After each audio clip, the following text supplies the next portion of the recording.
Tamil Nadu ports కి ఎవరికి ఏదైతే అదానికి అక్కడ కాటుపల్లి ఎన్నూరులో పోర్ట్స్ ఉన్నాయో అక్కడికి మానేస్తారు. మనకి డర్టీ కార్గో మన దగ్గర ఉంటుంది. ఏంది? బూడిద, మట్టి, మశానం, ఇవన్నీ అంటే బొగ్గు దగ్గర నుంచి, యాష్ దగ్గర నుంచి, ఇక వాట్ నాట్ ఎవ్రీథింగ్ కాలుష్యపరమైన అది మాత్రం డర్టీ కార్గో ఇక్కడ ఉంటుంది. కంటైనర్ కార్గో తమిళనాడుకి వెళ్ళిపోద్ది.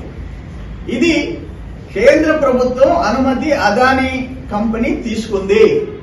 ఇక్కడ కంటైనర్ కార్గోని క్లోజ్ చేసి కృష్ణపట్నంలో డర్టీ కార్గోకి పరిమితం చేసి తమిళనాడులో కాటుపల్లికి, ఎన్నూరుకి ఆయన ఈ కంటైనర్ టెర్మినల్ ని ఆడికి మార్చుకునేదానికి, కంటైనర్ కార్గో టెర్మినల్ ని మార్చుకునేదానికి కేంద్ర ప్రభుత్వం అనుమతి ఇచ్చింది.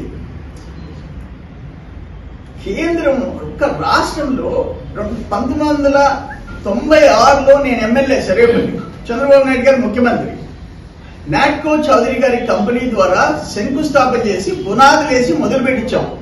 కృష్ణపట్నం పోర్ట్ వచ్చేదానికి చంద్రబాబు నాయుడు గారు కారణం.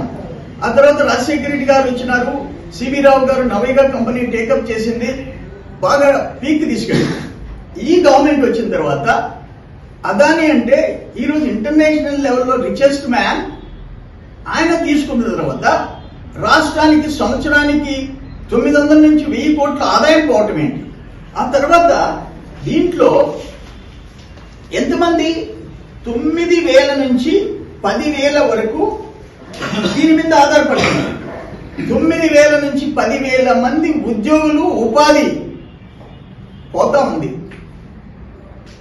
1000 ఎకరాలు భూములు ఇచ్చి నిర్వాసితులైపోయి పోర్ట్ వస్తుంది. ఈ వీడియో కనుక మీకు నచ్చినట్లయితే లైక్ చేసి షేర్ చేయండి. మరిన్ని లేటెస్ట్ అప్డేట్స్ కోసం మా ఛానల్ ని సబ్స్క్రైబ్ చేయండి.